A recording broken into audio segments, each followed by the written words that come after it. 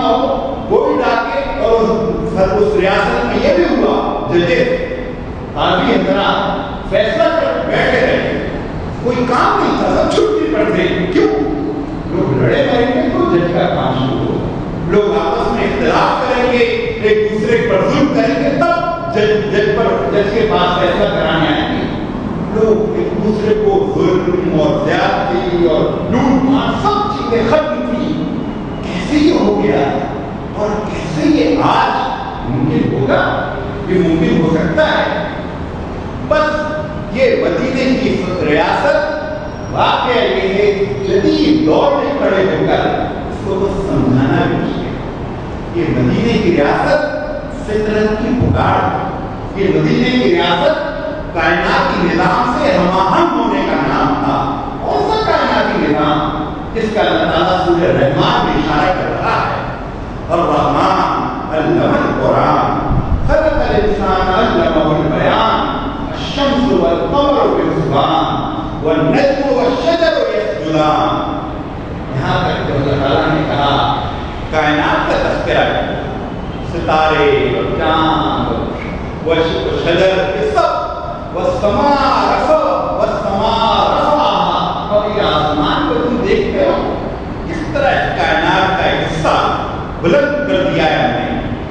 ووضع المیزان، اور پھر فرمایا کہ اس میزان میں خلل مت ڈالو، واقیموا الوزن بالقسط ولا تخسروا المیزان. اس کائناتی نظام سے ہٹو گے سارا نظام غریب مظلوم عزت لٹ رہی ہوں، ظلم ہو رہا ہوگا. اس ترقی یافتہ صدی میں یہ جو صدی 100 سال گزرے ہیں، تاریخ انسانی کی سب سے زیادہ ہلاکتیں اس صدی میں ہوئی. سائنس کی صدی، تحقیق کی صدی، ٹیکنالوجی کی صدی ہے، ایجادات کی صدی ہے. سب سے زیادہ ہلاکتیں پوری انسانی تاریخ کی ہلاکت ایک طرف، ان 100 سالوں میں جو ہلاکتیں ہوئی وہ سب پہ بھاری. اور پھر تو اس پہلو سے یہ فطرت کی پکار ہے.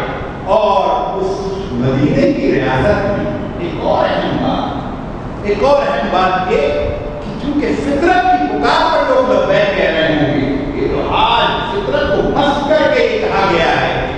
اچھی سڑکیں شاندار دکھائی جائیں، زبردست بازار ہوں، ڈپارٹمنٹل اسٹور ہوں، اسکائی اسکریپر ہوں، یہ وہ معیار زندگی. لیکن اسی معیار زندگی رکھنے والے ممالک امریکہ میں روزانہ 100 لوگ خودکشی کرتے ہیں. جدید مغربی ممالک میں روزانہ 3000 لوگ خودکشی کرتے ہیں. یہ خودکشی اس مدینے کی ریاست سڑکیں ٹوٹی ہوئی تھی، پانی اور سیوریج کا یہ نظام شاید نہیں ہوگا، اونٹوں اور خچروں میں سفر ہوتا تھا. خودکشی صفر، اپنے اور پرائے سب خودکشی صفر ہو گئی تھی. جینے کا مزہ آ گیا، زندگی میں رس مل گیا. انسان جس ماحول میں رہتا تھا تو یہ دنیا جنت بن گئی. جنت اس کا نام نہیں ہے اچھے کھانے، اچھے پہننے، اچھی، یہ تو جنت اسی لیے آپ دیکھیں ہر کچھ دن بعد آپ پڑھ لیتے ہیں ہالی ووڈ کی فلاں اداکارہ نے خودکشی کر لی، فلاں چند دن پہلے فرمائی گلوکارہ نے خودکشی کر لی.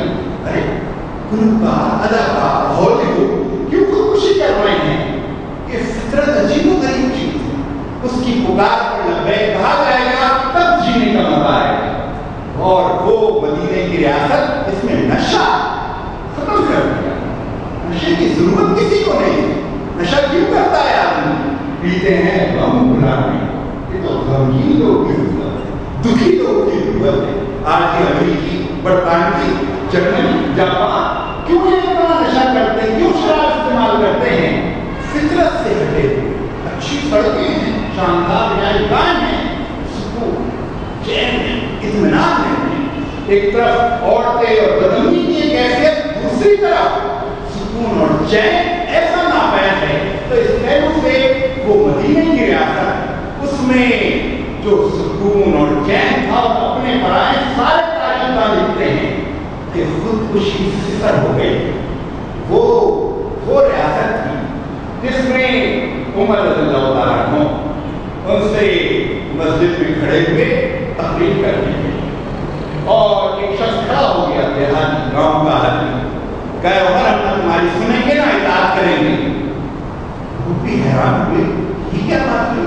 انہوں نے کہا حضرت عمر رضی اللہ تعالیٰ عنہ نے کہا روکو اس کو پکڑو، اور اس شخص نے کہا کہ بھائی کرتا تم نے پہنا ہوا ہے، یہ کہاں سے تمہارے پاس آ گیا؟ ہمیں جو کپڑا تقسیم ہوا تھا مال غنیمت سے اس میں تو ہمارا ٹوٹا نہیں ہوا، تم نے کیا ڈبل حصہ لے کر کرتا بنا لیا؟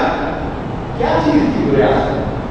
یعنی سربراہ مملکت بھی جواب دے، ہر ایک کو احتساب کی اجازت، چوراہے پر کھڑے ہو کر سوال پوچھ سکتا تھا، اور وقت کا سربراہ روکنے کی پوزیشن میں ہونے کے باوجود وہ روکتا نہیں تھا۔ اور پھر حضرت عمر رضی اللہ تعالیٰ عنہ نے خود جواب نہیں دیا، اپنے بیٹے کو کہا بیٹا تم کھڑے ہو کر جواب دو، اور بیٹے نے کھڑے ہو کر وہ وضاحت کی کہ کپڑا تو ہمیں اتنا ہی ملا تھا جتنا اس دیہاتی کو ملا، اتنا ہی مجھے ملا تھا، اتنا ہی میرے والد محترم ان کو ملا تھا، میں نے اپنے حصے کا کپڑا اپنے والد صاحب کو دے دیا، اور وہ جب دو ٹکڑے مل گئے تو ابا جان کا گویا یہ کرتا بنا ہے۔ اس شخص دیہاتی نے سنا کہ ہاں بس اب ہم سنیں گے بھی اور اطاعت بھی کریں گے۔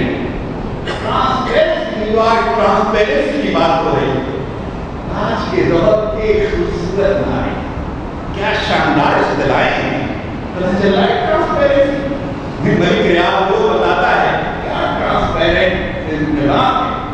ٹرانسپیرنسی یہ ہے، حضور اکرم صلی اللہ علیہ وسلم آپ نے اپنی ازواج مطہرات کو کہہ دیا تھا جو کچھ تم دیکھتی ہو سب بیان کرو، یہاں کوئی پرائیویٹ لائف نہیں، ساری پبلک لائف۔